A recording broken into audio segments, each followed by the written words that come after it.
Bismillahirrahmanirrahim. Assalamualaikum warahmatullahi wabarakatuh. Selamat pagi anak-anakku sekalian. Apa kabar hari ini? Selamat kita berjumpa lagi dalam materi pembelajaran ekonomi. Kita masuk pada KD perpajakan. Ini screenshotnya PPT sudah saya tampilkan, masuk bab 5 tentang materi perpajakan. Sebelum kita mulai kepada materi, akan saya sampaikan tujuan pembelajarannya. Dengan mempelajari bab ini, Anda diharapkan mampu menjelaskan pengertian pajak, menyebutkan fungsi dan manfaat pajak serta hubungannya dengan APBN, menjelaskan perbedaan pajak dengan pungutan resmi lainnya, menjelaskan asas pemungutan pajak, menyebutkan jenis-jenis pajak, menjelaskan sistem pemungutan pajak di Indonesia, mendeskripsikan alur administrasi perpajakan Indonesia, menjelaskan objek dan cara pengenaan pajak. Yang berikutnya adalah tantangan pemungutan pajak. Yang terakhir adalah melakukan simulasi fungsi dan manfaat pajak. Itulah tujuan yang akan kita capai dalam pembelajaran ini. Baik, kita masuk. Pertama adalah tujuan untuk memahami tentang pengertian pajak.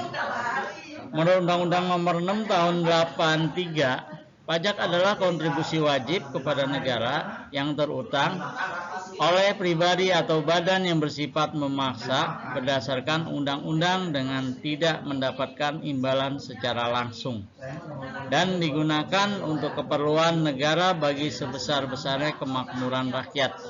Jadi di sini jelas bahwa pajak itu punya dasar yaitu undang-undang yang memberikan payung hukum untuk pemungutan pajak yang dilakukan oleh negara kepada warga negaranya.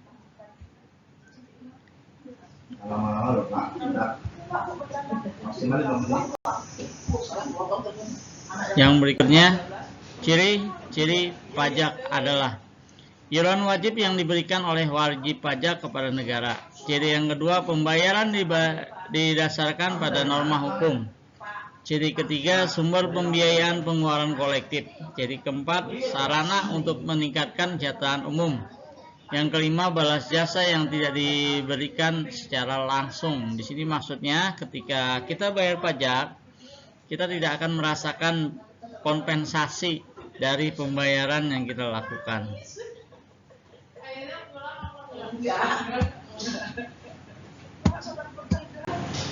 Berikutnya fungsi dan manfaat pajak serta hubungannya dengan APBN.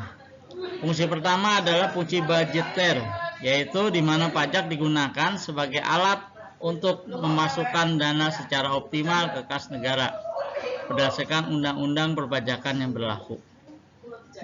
Yang kedua, sebagai alat pengatur, yaitu pajak dapat dijadikan sebagai instrumen untuk mencapai tujuan tertentu. Yang ketiga, sebagai alat penjaga stabilitas ekonomi. Yang keempat, sebagai sarana redistribusi pendapatan.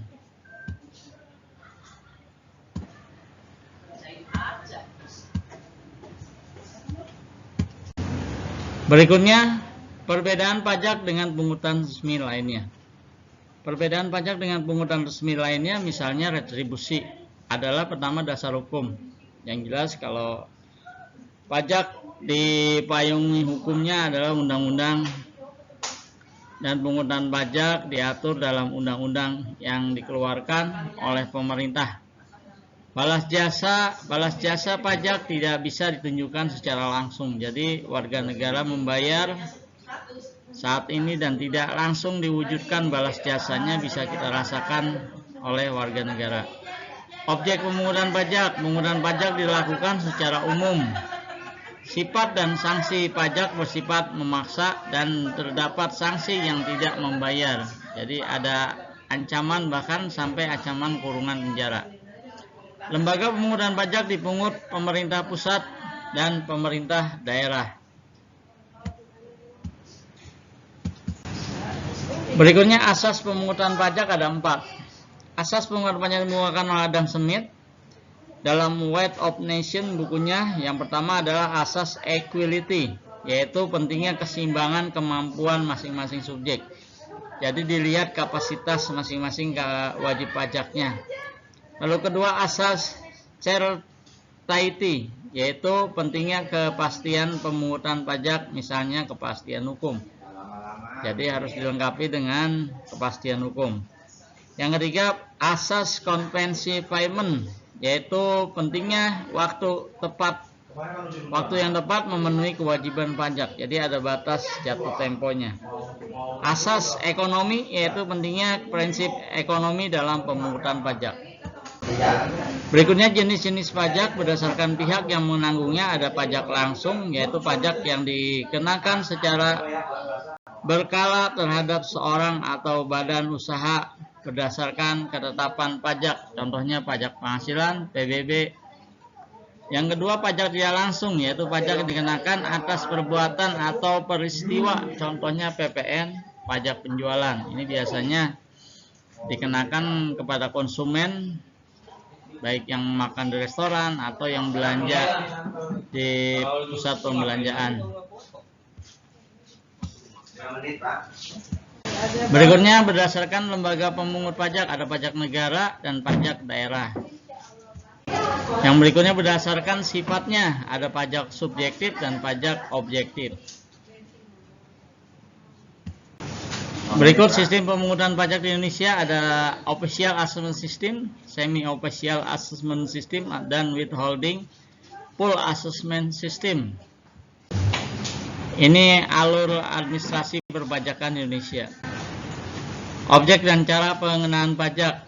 Jadi objek pajak adalah sesuatu yang menurut undang-undang dijadikan dasar atau sasaran pemungutan pajak. Ada berbagai cara pemungutan pajak berdasarkan stesel. Ada stesel nyata, stesel anggapan, dan stesel campuran. Tantangan pemungutan pajak, dari jumlah penduduk 240 juta jiwa, wajib pajak orang pribadi per April 2012 sebanyak 22 juta jiwa. Masih banyak penduduk yang belum paham dengan kewajiban perpajakan. Oke, demikian, terima kasih materi yang saya sampaikan dalam kesempatan ini. Mohon maaf apabila ada kekurangan.